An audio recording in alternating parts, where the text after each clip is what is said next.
Hello, I'm Sarah from South London Sling Library. Today I'd like to talk to you about using the Tula Explore Baby Carrier with a bigger baby. The baby that I'm using today is round about the size of a 1-year-old. So I've already got the seat setting on its widest possible size. So all I've done is undone those poppers, pulled it all the way across and done all 3 poppers up on both sides. So I'm then going to flip that waistband in towards me and I'm going to put that carrier just above where I want the baby's bottom to sit on my body. And I'll explain the reason for that in a moment. I'm going to get that buckled up and tightened nice and snug so it's not going to move around while I'm wearing my baby.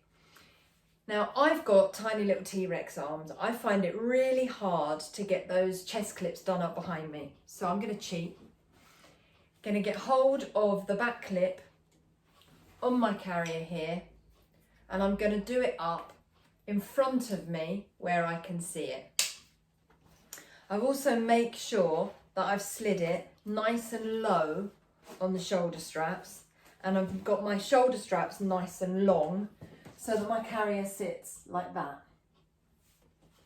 Okay, now I need my baby. So this is Sam, and the reason, sit there for a minute Sam, the reason we've got this carrier where we've got it is I want Sam's bottom to sit just in front of this waistband. I don't want Sam to sit on top of the waistband here. What happens if you sit the baby on top of the waistband is it pushes the waistband like that. And you can see what happens. It goes really low at the front, digs into my back at the back, but also over time it will bend the waistband. So you want the waistband nice and level, the same level at the front as at the back. I might actually just tighten, sorry Sam, just tighten that up a little bit more so it stays where I've put it. There we go. Okay. So level at the front, level at the back, and then baby's going to sit just in front of the waistband there, not on the top. And then the carrier will come up and create a pouch for them to sit in. So let me grab Sam. Mustn't pick you up like that, Sam. So here's Sam. I'm going to pick Sam's knees up, so just as if I were going to hold him without a carrier, like that, because it just makes it easier to get a good seat inside the carrier. So just in front of the waistband's just above there, and then I can just pop a hand under the panel of the carrier and bring it up Sam's back, get hold of my chest clip like that and get that over my head. Then I can put my arms into the carrier like a jumper, and then to tighten it I'm just going to get hold of that webbing at the side of the carrier, follow it backwards, and there's the rest of the strap. I can hold on to that, pull it down and forwards. Same on the other side. Follow that webbing all the way backwards. There's the extra bit of strap. Pull it down and forwards. Nice and snug. Now, people often say to me, this isn't tall enough. The thing about a baby of this age is they're sitting unaided. So coming up to the baby's armpits like this is absolutely fine, because then what they can do is they can get an arm out over the top edge of the carrier, and what that allows them to do is turn their body so they can look around. They can see what's behind them, they can see what's over there. It just gives them that freedom of movement. Babies of this age don't want to be cocooned up to the nape of their neck. As long as the carrier comes at least to their armpits, that it must be up to their armpits, it's absolutely fine. If Sam wanted to, they could even get an arm out on each side. Go on, Sam.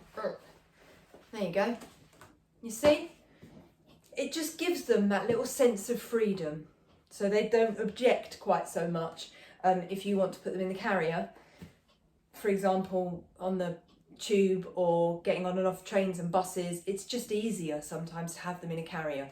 So if I tuck Sam back in, there you go, one arm in, other arm back in. If Sam wants to sleep and I want a little bit more support, I can then use this pillow section at the top of the carrier. Inside the shoulder strap there, you've got some poppers, and I can pop that into there, which makes the body panel taller and will give a bit more support. For example, if Sam's a little bit dozy or wants to snuggle in and just needs that little bit of extra support, you've got that there. You've also got the sleep hood, which I have to admit, keep separate. But if you wanted to, there are some loops on the inside edge of the carrier. If I can get my finger through it, you may be able to see. But in there, you've got a loop. You can just loop that through on both sides. Can I do that? Yes, so it goes through there and does up. And it would do the same on the other side. I'm just going to pretend for now. And that will hang down in front. And then when your baby goes to sleep, if you want to, you can use the sleep hood just to support their head. With the strap, it poppers onto the back, onto the shoulder strap, to give them a little bit of extra head support like that. Most useful, I have to say, when you're back carrying them. But when you're front carrying them, it can be useful if you want it. So there you go.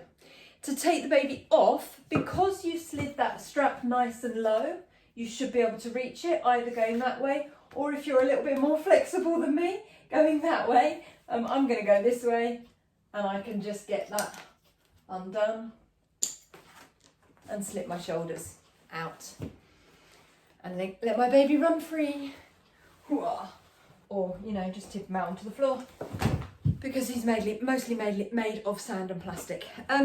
What I would suggest that you get into the habit of doing when you let your baby out of the carrier is then get your back clip done up and get your shoulder straps nice and long, so that next time you need your carrier, you just have to clip it around your waist and it's ready for you.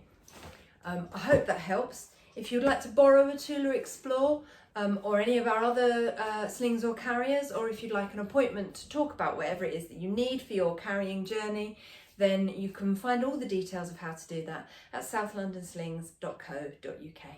Thanks a lot. Bye.